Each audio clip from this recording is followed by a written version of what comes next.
Son histoire raconte à elle seule la tragédie de centaines de milliers d'autres. Après avoir dû choisir lequel de ses 14 enfants elle abandonnerait au moment de fuir son village, Rodatia est partie avec les autres et a traversé à pied les monts Nuba dans le Kordofan du Sud sans rien à manger. Il a dû manger les feuilles des arbres parce qu'il n'y a aucun aliment. Il n'y a que des choses qui nous rendent malades. On coupe les feuilles des arbres qu'on fait bouillir pour les digérer. On n'a pas pu manger normalement. C'est ici, dans la localité de Boram, un camp de 50 000 personnes à l'abri des combats entre l'armée et les paramilitaires des FSR, que Roda et ses enfants ont pu finalement trouver refuge. Mais sur le trajet, épuisé par la faim, l'un de ses fils, Khalil, est tombé sur un rocher, se blessant gravement. Opéré mais trop affaibli pour lutter contre l'infection, Khalil est décédé quelques jours après ce tournage. Le Kordofan du Sud comptait environ 2 millions d'habitants avant la guerre.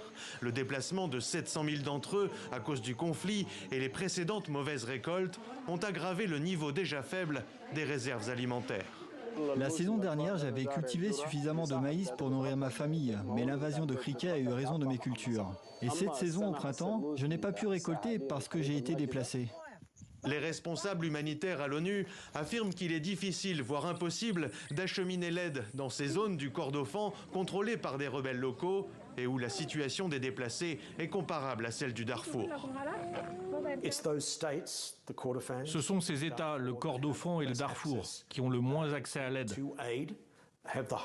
qui ont les niveaux les plus élevés d'insécurité alimentaire et de malnutrition aiguë. Environ 15% des enfants souffrent de malnutrition aiguë, plus de 30% de malnutrition chronique. Et entre 60 et 80% des hôpitaux dans ces États ne fonctionnent pas ou ne fonctionnent que partiellement. D'après les rebelles locaux du SPLM Nord, le mouvement populaire de libération du Soudan, l'armée soudanaise utilise la nourriture comme une arme de guerre, empêchant les denrées de l'aide humanitaire d'atteindre les zones qu'ils contrôlent au Kordofan du Sud. D'après une ONG sur place, rien que dans cette région, 1 300 000 personnes souffrent de faim.